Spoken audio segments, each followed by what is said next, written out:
Oi, pessoal, tudo bem?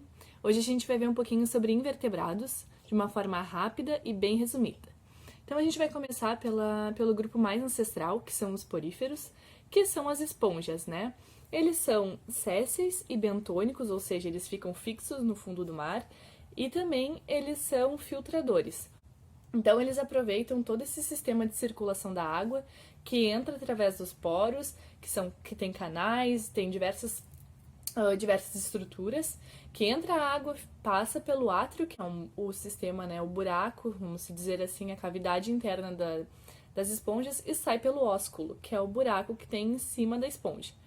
Dentro desse átrio, ele tem uma camada de células chamadas coanócitos, que é o que reveste esse átrio.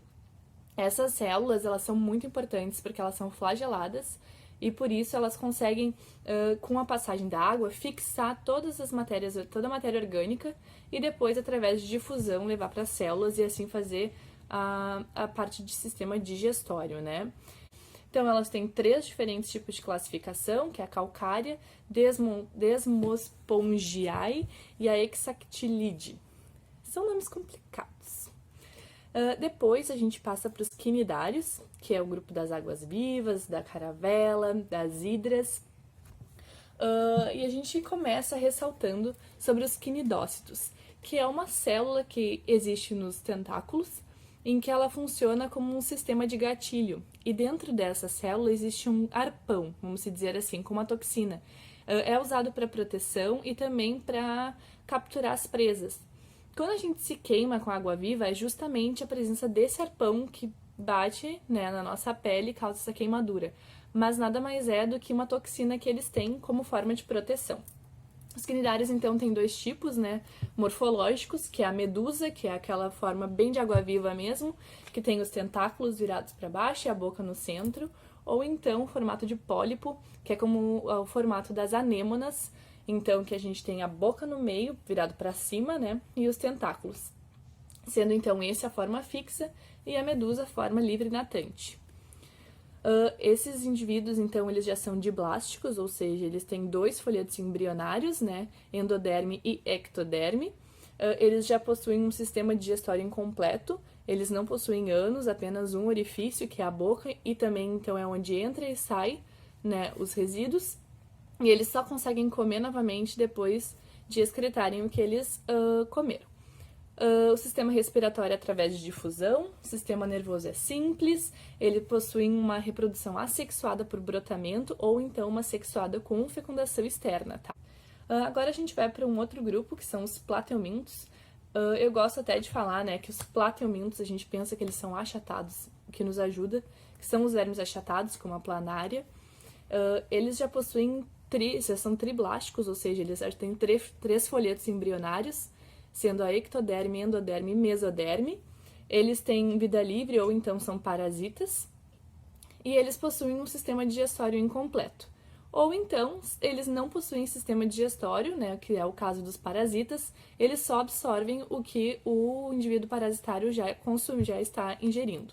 Reprodução é assexuada e sexuada, e também tem uma classificação dividida em três grupos. Os nemateumintos, também conhecidos por nematodas, eles são já os vermes cilíndricos, né? E aí aqui a gente também tem três folhetos embrionários, temos um esqueleto hidrostático, ou seja, né, a cavidade ela é cheia de líquido e isso ajuda na sustentação e também na distribuição dos nutrientes. O sistema digestório, nesse caso, já é completo, ele já possui boca e ânus. E ele tem uma cutícula protetora, justamente porque quando ele é parasita, ele precisa se proteger das enzimas digestórias do ser parasitado, né? Ele já possui um sistema nervoso ganglionar, com dois cordões longitudinais, e eles são dioicos, ou seja, existe um indivíduo macho e um indivíduo fêmea. Aqui a gente também tem três tipos, né, na classificação. Entrando então nos moluscos, que aí aqui a gente entra no grupo dos caracóis, dos polvos, das lesmas. Todos os indivíduos, então, né, eles possuem uma concha, muitas vezes é externa e algumas vezes é interna, e no caso do polvo ela não existe. A cabeça, então, é onde se localiza todos os órgãos de sentido. O pé, que é a região do corpo, né, a divisão na questão da locomoção, que pode ser um pé mesmo, assim, no caso do caracol, ou então os tentáculos. E a massa visceral, que é a parte de dentro da concha, que é onde ficam os órgãos. O sistema digestório é completo, né, boca e ânus, e eles possuem uma rádula, que é como se fosse uma língua cheia de dentinhos, que é para ajudar na raspagem dos alimentos para poder comer. Eles possuem 3 tipos de sistema respiratório: branquial para os polvos, lulas e ostras, né, que são os animais aquáticos; pulmonar para os caracóis, que são os terrestres; e cutânea para as lesmas, já que é um indivíduo que fica mais em contato com os galhos e áreas mais úmidas. A reprodução ela é sexuada, com fecundação interna ou então externa. São dioicos e os bivalves são hermafroditas. E o sistema nervoso deles é ganglionar. Os polvos, eles possuem um cerebroide, que é como se fosse um cérebro primitivo, tá? Então, eles são divididos, né, em gastrópodes, bivalves e cefalópodes. Os anelídeos, então, o grupo das minhocas e sanguessugas, eles já apresentam a metamerização, que é a separação por segmento do corpo, e isso foi muito importante justamente para a especialização, né, desses setores do corpo. Eles têm, para excreção, né, o sistema o excretor deles é através de nefrídeos, que são como se fossem os néfrons primitivos. Ele possui uma epiderme vascularizada com células sensoriais que ajudam eles a manter, então, né, essa umidade corporal. Ele tem um sistema digestivo completo e possui regiões especializadas. Então, eles já apresentam uma faringe, um papo, que é para poder reservar o alimento, uma moela para poder fazer a digestão mecânica e o intestino, que faz a digestão química. Aqui a gente já tem um sistema circulatório fechado, ou seja, envolve todo ele dentro de um... não sai, né, para a cavidade. E através dele tem uma hemolinfa, né, que apresenta já é um tipo de sangue, que apresenta hemoglobina, mas não possui hemácias. A reprodução, então, ela é sexuada ou assexuada, e no caso das minhocas, como elas são monóicas, uma fica assim, a outra fica invertida, e elas se reproduzem ao mesmo tempo, tá? Possuímos aqui, então, 3 classificações, né, que é aquetas, oligoquetas e poliquetas. E agora a gente entra nos artrópodes, que é o grupo mais diverso que a gente tem. Nesse grupo a gente já tem uma aquisição muito importante, evolutiva, né, falando, que é os apêndices articulados. Então, são as patas, as pernas já conseguem se mexer. O exoesqueleto deles é feito de quitina, tá? E nos crustáceos eles possuem ainda uma camada de carbonato de cálcio que é para se tornar ainda mais resistentes. Uma coisa importante que acontece nesse grupo é a equidise, ou seja, esse esqueleto que eles possuem tem um máximo de crescimento. Então, quando eles chegam nesse máximo, eles saem do esqueleto e formam um novo esqueleto para que possam crescer mais. E assim eles fazem a muda. Por isso é bastante comum na natureza a gente encontrar só os esqueletinhos de alguns artrópodes. Então, eles têm um sistema circulatório aberto, têm um tubo digestório completo e eles utilizam como sistema excretor os tubos de Malpighi, glândulas coxais e as glândulas antenais, que daí a gente vai ver cada um, né? Então, a gente tem os crustáceos, como nos primeiros grupos dos artrópodes, que tem uma reprodução, pode ser assexuada ou sexuada, né? É o grupo dos caranguejos, dos ermitões, as lagostas.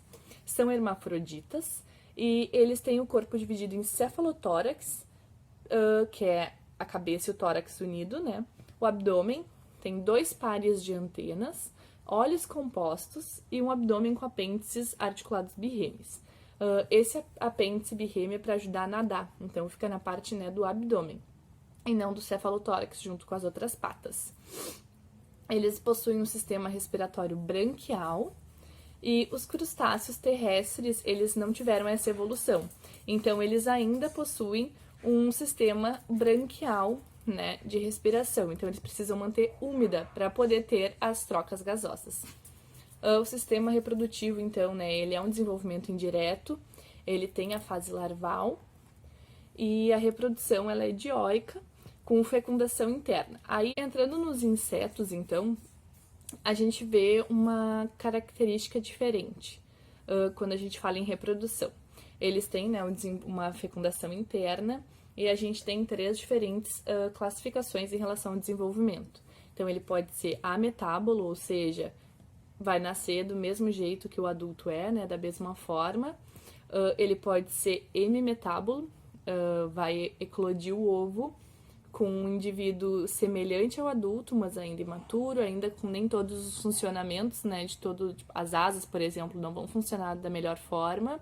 Ou então, holometábulo, que é, por exemplo, no caso das borboletas, que nascem larvas, aí tem lagartas, tem todo uma metamorfose, né, por trás. O corpo, então, dos insetos é dividido em cabeça, tórax e abdômen. Eles possuem 3 pares de pata, 1 ou 2 pares de antena, ou então, em alguns casos, ausente. Eles possuem, no caso, as antenas sensoriais, são antenas articuladas, e eles possuem olhos multifacetados, que é para ajudar essa dimensão da imagem, né, a formação. O sistema digestório é dividido em 3 processos. O sistema excretor é através de tubos de Malpighi, e no caso dos insetos, eles excretam ácido úrico. O sistema circulatório é aberto. Eles têm um sistema respiratório traqueal, né? Então, eles auxiliam, então, eles não dependem do sistema circulatório para essa troca de oxigênio, né? Através de orifícios chamados espiráculos, que entra o ar e vão direto para as células. Os aracnídeos, que são o grupo das aranhas, dos ácaros, dos escorpiões, eles têm uma fecundação interna. O corpo ele é dividido em cefalotórax e abdômen, novamente. Nos ácaros, eles não apresentam essa divisão, eles têm um corpo único. E no caso desses indivíduos, eles já apresentam algumas estruturas novas. Por exemplo, a quelícera, que é na parte frontal das aranhas, que é para manipulação dos alimentos. Os pedipalpos também eles apresentam. Tem 4 pares de patas. Nos escorpiões tem uma estrutura sensorial chamada de pente, mais na parte do abdômen. E as aranhas possuem as fiandeiras, que é para a formação das teias, né? O sistema excretor, então, é por tubos de Malpighi, também pelas glândulas coxais. E o sistema respiratório é pelo fitotraqueal. Depois a gente tem, né, os miriápodes, que são os quilópodes e os diplópodes. Os quilópodes são as lacraias, então é um par de patas por segmento, e os diplópodes, que são os piolhos de cobra, são 2 pares de pata por segmento. E por fim, a gente tem os equinodermas, que são as estrelas do mar. Eles possuem, né, muitas projeções e possuem, então, um sistema digestório completo, e a digestão das estrelas do mar, por exemplo, é extracorpórea. Eles não possuem sistema circulatório, o sistema nervoso é rudimentar, o sistema respiratório é por difusão, são dioicos, e por causa da larva desses indivíduos, que tem uma simetria bilateral, né, ao contrário dos indivíduos adultos, que têm simetria pentarradial, é que eles se tornam muito semelhantes aos cordados. Então, eles possuem 3 projeções, que um é para os pés ambulacrais, que é para locomoção, pedicelária, né, que é para poder fazer a limpeza e proteção, e a papula, que aumenta a superfície corporal para facilitar as trocas gasosas. Foi corrido, mas eu espero que vocês tenham entendido, e qualquer coisa, só chamar que a gente tira as dúvidas.